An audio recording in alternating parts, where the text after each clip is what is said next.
Гавьяа байгуулсан шиг босооч.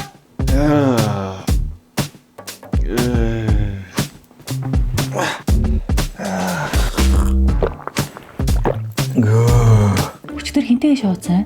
Хог асгалаа гэж гараад тэр чигээр явдаг болжээ. Харин хогийн асгачсан чи Солонгост хамт айл нүлгэжсэн найз таарад. Тэг хамт юм ярьж жоохон суух уу гээл. Наад Солонгост ингэсэн тэгсэн гэдэг яриаг чинь сонсоод агаар сүлдө худлаач яриад байгаа юм шиг дургу үрхийн. Чи одоо юу яриад байгаа юм бэ? Би энэ амьдралын төлөө орон гэр байр савтаа болохын төлөө яссан зайтай ажиллачаад ирсэн баг. Тэр байр чинь тэгээ ханага. Аль 2 жилийн өмнө ашиглалтанд орлоо гэсэн. Юу вэ? 2 жил болсон юм уу?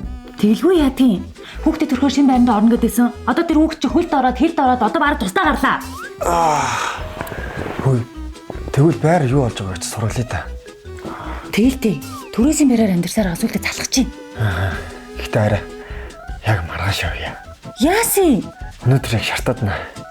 Маргааш шар талхагдах. Шараа талхицсан өдөр дахиад уучдаг үстэй. Үгүй өнөөдөр явна али бос. Анхнаасаа сайн шалгаж иж байраа захиалахгүй байсан юм бэ? Үгүй би яаж мэдтiin бэ? Юу суух юм бэ?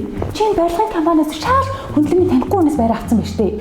Чи яасан? Тэр мөнгө төгрөгөө энэ компанид шилжүүлсэн юм уу? Эсвэл хувь хөндлөө шилжүүлсэн юм уу? Мэдхгүй хүний тансуулсан шүү дээ.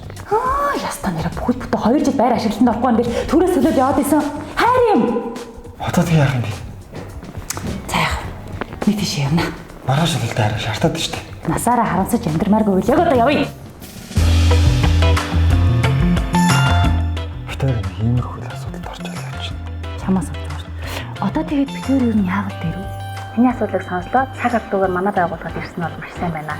Яг энэхүү орон сууцтай холбогдуулаад орон сууцны метр квадрат тогтоох зам нь цаг хугацаанд орон сууц ашиглалтанд орохгүй байх зам нь нэг батын санаачаар орон сууцны үнийг нэг зэрэг юм асуудалтай хүмүүс маш их хэрэгдэг юм.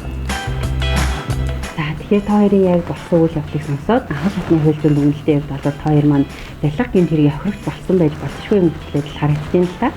Барилга гэмтэргийн гэх юм бол та хоёрын итгэлийг далимдуулаад зориудаар тухайн одоо нөхцөл байдлыг үүсгэснээрээ үлдээгддэг юм төрлийн гэмтэрэг байгаа юм. Барилга гэмтэргийн талаар гомдлыг цагдаагийн байгууллагад гаргана. Цагдаагийн байгууллага болон прокурорын зүгээс тухайн үйлдэлийг гэмтэрийн шинжтэй гэж үзсэн тохиолдолд бол хэргийг шийдвэрлүүлэхээр шүүх рүү шилжүүлдэг байгаа. Байг өрөөгийн шүүхээрээс үндсэндээ 2 асуудлыг шүүх хуралдаанаар хэмээн хэлдэг. Нэгдүгээр нь бол тухайн этгээдийн гэмбуруутай байдал. За гэмбуруутай тогтоогдсон тохиолдолд түүнд оногдуулах эрүүгийн хариуцлага асуудал.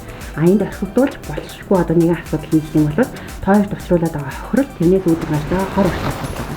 Тэгэхээр бид нар яг саяны ярьсан төлөвлөгөөнийхөө дагуу ажиллагаагаа хийгээд шүүхээр энэ бүх хохирлоо гаргуулж авах ажиллагаа хийх боломжтой гэж байна.